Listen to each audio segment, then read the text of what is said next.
bonjour à tous et à tous, j'espère que vous allez bien. Nous nous retrouvons aujourd'hui pour ce brief hebdomadaire en date du 29 octobre 2024. Comme d'habitude, nous allons voir le calendrier économique. Nous allons par la suite analyser le S&P 500, puis le Nasdaq, et puis nous finirons par le Bitcoin. Alors, si vous aimez ce qu'on fait, sur notre chaîne, n'hésitez pas à nous suivre sur nos différents réseaux sociaux, sur X, Instagram, sur TradingView aussi, où je publie quelques idées de trading. Je vous invite aussi à regarder notre blog sur lequel nous publions pas mal d'articles liés à l'économie, à la macroéconomie. Et puis voilà, comme j'ai dit au début, suivez-nous sur X ou Instagram, donnez-nous de la force si vous aimez ce que vous faites. Et puis si vous aimez ce qu'on fait sur YouTube, n'hésitez pas à aimer et à partager. Alors, le calendrier économique de cette semaine. Donc, contrairement aux 2 dernières semaines, cette semaine nous avons un calendrier économique très chargé. Donc bon, ça commence aujourd'hui avec on va dire les offres d'emploi. Donc ça c'est un indice pas très important, on va dire ça comme ça, une data pas très importante. Mais par contre, ce qui vient cette semaine et qui est beaucoup plus important, c'est les premiers chiffres du PIB, notamment aux États-Unis, en Europe, Union européenne. Nous avons aussi, donc sur le PIB, si le PIB augmente, c'est plutôt positif. Donc là, nous avons un objectif, un consensus à 3 et un prévu à 3% du PIB. Après, donc je redis, hein, si le PIB est positif, augmente, c'est positif. Après, dans les datas intéressantes, nous avons les taux d'intérêt au Japon. Alors pourquoi je parle du Japon et pas d'autre chose? En fait, parce que tout simplement les États-Unis ont emprunté de l'argent au Japon, tout simplement. Donc s'ils osent leur taux d'intérêt, fatalement l'Amérique aura un peu plus d'intérêt à payer, tout simplement. Si ça passe de 0,25 ou de 0,50, voilà, ça aura un fort impact, donc ça aura un impact négatif, on va dire, sur les marchés américains. Bon, après, pour ceux qui traitent sur le DAX, le CAC 40, vous avez l'inflation en Europe, hein, en France, et puis en France, en Europe. Après, hyper important, nous avons le corps PCE. Donc le corps PCE, en fait, c'est le chiffre de l'inflation sans prendre en compte les aliments et l'énergie. Nous avons les revenus personnels, les dépenses personnelles aussi, la variation des dépenses personnelles en Amérique. Nous avons aussi l'offre d'emploi non agricole. Donc, mois dernier, je ne sais pas si vous vous rappelez, mais mois dernier, début du mois plutôt, une forte augmentation du NFP avait eu un impact positif sur la bourse. Donc, nous avons le chiffre du chômage. Et puis surtout, très important, nous avons les élections présidentielles. Là, c'est pas cette semaine, mais c'est la semaine prochaine, mais ça va être un moment très important sur les marchés mondiaux, hein, en fonction de qui va gagner les élections présidentielles. Donc c'est le 5 novembre, donc c'est le 5 novembre, il faudra être attentif. Bon voilà, actualité économique très chargée, beaucoup de data économique. Donc qui dit beaucoup de data économique dit beaucoup de volatilité sur les marchés. Il faudra être hyper attentif. Alors, le S&P 500.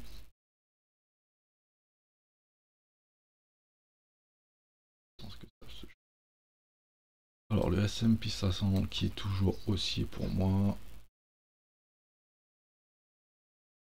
Et on avait vu qu'il était revenu la semaine dernière, qui tentait de revenir retester sa ligne de coup, son dernier plus haut. Donc voilà, chose faite, il est revenu retester son dernier ATH. Bon, il est reparti vers le haut. Donc pour moi, au jour d'aujourd'hui, nous sommes, donc on peut enlever ce point là. Moi au jour d'aujourd'hui, on est toujours dans un range, hein, donc il y a une bougie de range ici. Identifié, donc là je vais passer ça d'une autre couleur. Donc là, comme vous avez pu voir, je décide de passer sur un fond noir. Je pense que ça rendra un peu mieux. Hop. Donc nous avons un range pour moi daily, weekly pardon. On va enlever le volume. Hop, on va laisser comme ça. Donc là pour moi il y a un range qu'on verra mieux en daily. Donc pour moi le S&P 500 est toujours haussier, cependant là le prix tend à stagner. Donc après, c'est normal, hein, on ne va pas enchaîner les plus hauts à chaque instant. Donc à un moment donné, il faut que ça corrige un peu. Donc là, on est dans une phase, on va dire, de consolidation avant soit de repartir à la hausse, ou soit de corriger un peu plus. Là, ce que je vais marquer ici, c'est la date des élections présidentielles. Donc ça, je pense que ça va être un catalyseur 5. Donc historiquement, les élections présidentielles servent de catalyseur. Donc après les élections présidentielles, logiquement, le prix est censé partir à la hausse. Mais bon, voilà, c'est censé. Donc selon qui gagnera les élections. Alors, sur ce range, nous avions dévié vers le sud et puis nous avons réintégré. Si vous passez à une échelle 4 heures, donc là, pour moi, le nettoyage au sud a été fait. Donc on est venu reprendre ce plus bas, le plus bas journalier. Est-ce qu'on est venu prendre un plus bas? Oui, on est venu prendre le plus bas du week-end précédent. On a comblé toute l'imbalance. Donc ici, pour moi, il y avait une imbalance hebdomadaire qui était ouverte entre ça, voilà, et ce point-là. Hop, ici, que on avait appelé ça une balance haussière. Hop, en blanc, c'est un peu mieux visible, un peu plus visible, pardon. Imbalance, donc le prix est venu combler toute l'imbalance de la bougie il y a 2 semaines. Faut combler tout, tester le dernier ATH aussi, retester le dernier ATH, repartir à la hausse, même si la bougie elle est rouge, partir à la hausse, bon voilà. Maintenant pour moi on reste toujours dans cette bougie de range. Donc pour moi au sud le travail a été fait, on a pris tous les stops, donc là pour moi il resterait cette imbalance là en délit peut-être à mais elle est vraiment toute petite, hein. Et voilà, pour encore je crois que ça a été retesté, voilà. Donc pour moi, tout ce qui est au sud a été retesté. Donc là, après les élections présidentielles, nous avons tout ce qu'il faut, en tout cas graphiquement, pour aller chercher un nouvel ATH qu'on va inscrire ici à 5683 $. On va mettre hop, ATH. Donc ATH, donc c'est à la fois l'ATH et je crois que ça va être qu'on va clôturer ce mois-ci, ça va être le plus haut du mois précédent qui était ici. Voilà, donc pour moi S&P 500 ça range. Si on passe en 4 heures, je pense qu'il y a un petit gap comblé. Ouais, il y a un gap qui s'est ouvert entre ici, la bougie de vendredi dernier, la bougie de lundi. Pour moi, il y a un petit gap. Je pense qu'on verra mieux. Voilà, là on va très très bien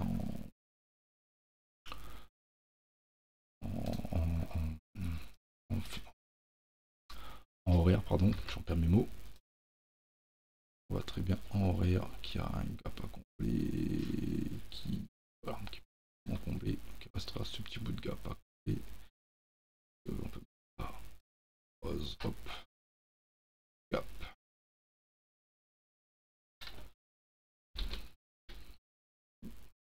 Voilà, pour moi, une idée de trade, ça serait peut-être de combler ce gap, puis rechercher plus haut. Voilà. Donc moi cette semaine, je m'attends à ce que le S&P 500 comble son gap et va chercher ce point-là que je vais mettre en 4 heures. Donc pour moi, il y a objectif à la hausse, les 5848, les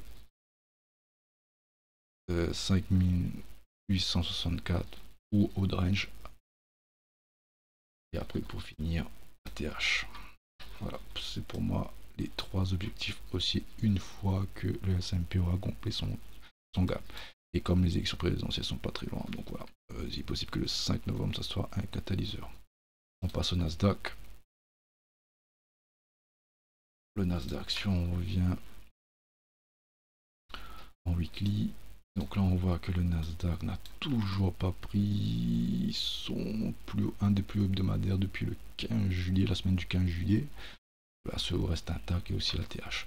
Donc là on voit que le momentum, comme j'ai dit la semaine dernière, le momentum du Nasdaq ralenti est toujours faible. Hein. Voilà, par exemple si vous comparez à ici là, on voit que le momentum est quand même assez fort et puis ben là, depuis 5 août, la fameuse journée du 5 août, bon bah voilà, ça ralentit quoi.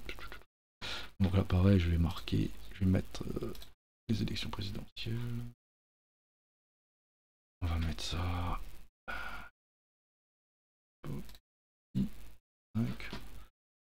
Hop, voilà, ça plie. Hop, donc là on avait identifié une imbalance, ça je pense que c'est une balance daily, en tout cas qui a été tenue ici. Tire la hausse, mais malheureusement depuis que le Nasdaq a pris son plus haut du mois précédent, le momentum est faible, il n'arrive pas à aller chercher ces fameux 594 points et son ATH. Donc bon, ce qui est plutôt positif, c'est qu'ils ont que le Nasdaq n'a pas réintégré son range weekly. Donc en fait, pour rappel, on avait tracé la candle range du Nasdaq au mois de juin. Donc on avait pris le plus haut, le plus bas. Donc là, au mois de juillet, août, septembre, le Nasdaq est resté dedans. Et puis là, pour moi, là, on est quasiment fin octobre. Donc là, pour fin octobre, le Nasdaq tend de casser son range. Voilà, donc il faudrait pas qu'on clôture en dessous de ça d'ici 2-3 jours. Donc pour moi, le Nasdaq n'a toujours pas pris son plus haut weekly de la semaine du 15 juillet, ça je l'ai déjà dit. Donc voilà, le momentum est faible. Par ailleurs, si on passe en journalier, donc alors je vais mettre, non mais je vais laisser ça comme ça en gris, c'est très bien parce que il y a un peu trop de choses déjà. Hop, déjà je vais passer ça un peu comme ça. Non, une balance baissière. Enlever le volume. Voilà, ça sera un peu plus clair. Je vais passer ça comme ça. Ici. Voilà, peut-être un peu plus clair.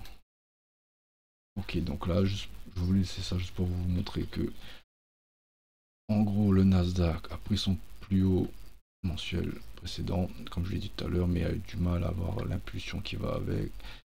Et en plus, le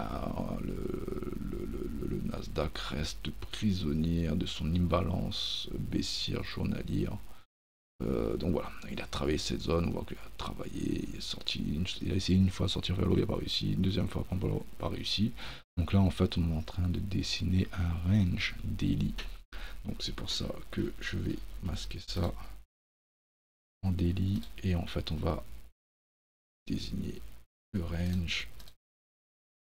Donc là, on voit également que le Nasdaq, dans son impulsion haussière, a quand même respecté son imbalance haussière, mais ça, je pense que c'est en 4 heures, donc son imbalance 4 heures. Mais par contre, sa grosse imbalance daily, on va dire baissière, il a beaucoup de mal à s'en affranchir. Donc là, comme je vous ai dit, on est en train d'entamer un range.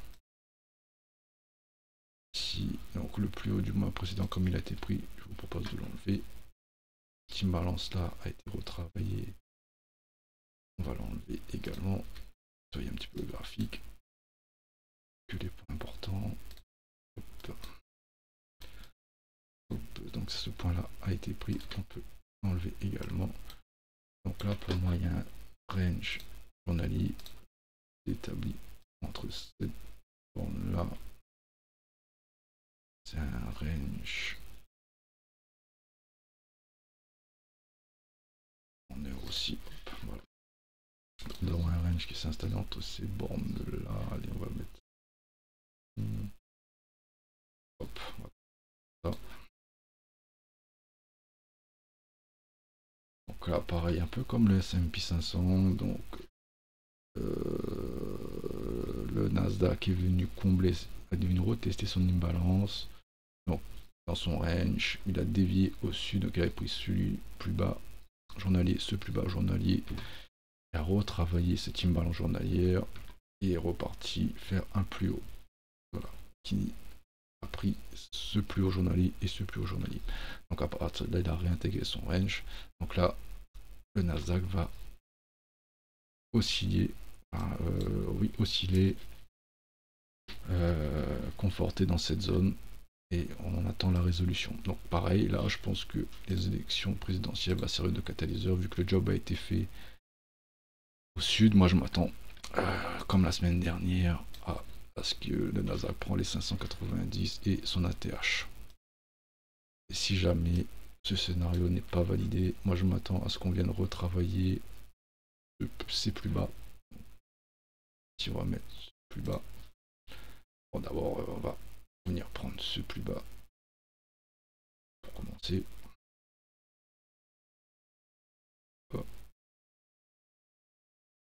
Donc à 19 926, puis ce plus bas à 19 713 et pour finir le nettoyage, ce plus bas à 19 610. Les objectifs bullish déjà évoqués tout à l'heure à 20 590 et ATH. Donc voilà un petit peu mon analyse sur le Nasdaq. Donc voilà, journée du 5 novembre, assez décisive. En 4 heures, je pense qu'il y aura la même chose. Donc voilà, en fait, c'est juste le range qu'on va prendre. Mais voilà, pas plus de choses à dire sur le Nasdaq. Donc on finit par le Bitcoin, le BTC. Alors le BTC, hop. BTC qui fait quelque chose d'assez sympa, donc je vais mettre ça en blanc. Également pareil. Je m'en vais là, ici et ici. Voilà. Donc, si on passe en hebdomadaire, on avait vu depuis quelques semaines le Bitcoin qui tentait de casser cette trendline. Donc voilà, cette trendline là, hop, a été cassée, quasiment retestée. Alors si je triche un petit peu, je trace ça comme ça, hop, j'ajoute un petit peu, donc voilà, retester, repartir à la hausse. Donc nickel. Au passage, il a pris les niveaux qu'on a vus précédemment, les 67 000 $. Il a pris les 69 935 et pour moi les prochains objectifs c'est le 71 875 et la nouvelle ATH. Maintenant si ces objectifs sont confirmés, donc là pareil je vais mettre les élections présidentielles, donc je pense que les élections présidentielles selon qui va gagner, pareil le Bitcoin va être soumis à de la volatilité. Hop, ici.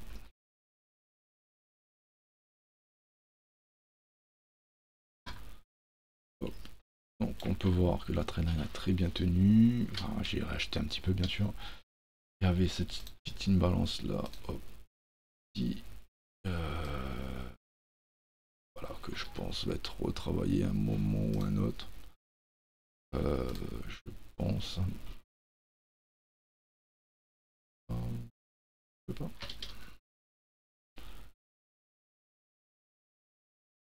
Donc, cette imbalance haussière hebdomadaire. Donc moi je m'attends à ce qu'à un moment donné, une fois qu'on a pris ça, on vient retester. Bon, alors soit cette imbalance ou la future imbalance qui va se créer peut-être entre ici et ici. Donc là on est mardi, donc voilà, à voir fin de semaine comment ça va clôturer.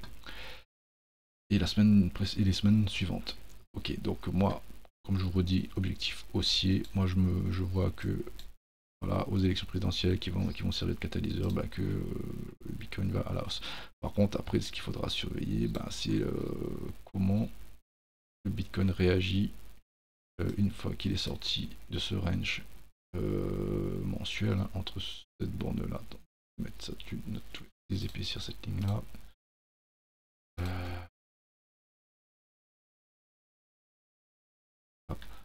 Donc le range qu'on va entrer ici et ici, donc la bougie de range était formée au mois de mars au moment de la TH, donc la plus haute, la plus basse, on voit que c'est resté là-dedans. Donc maintenant on va prendre ce sommet là, on va prendre ce sommet ci et là-haut maintenant, une fois que là-haut est-ce que ça réintègre, alors là c'est très très mauvais, donc ce qui serait mauvais pour le BTC. Et qu'on fasse ça.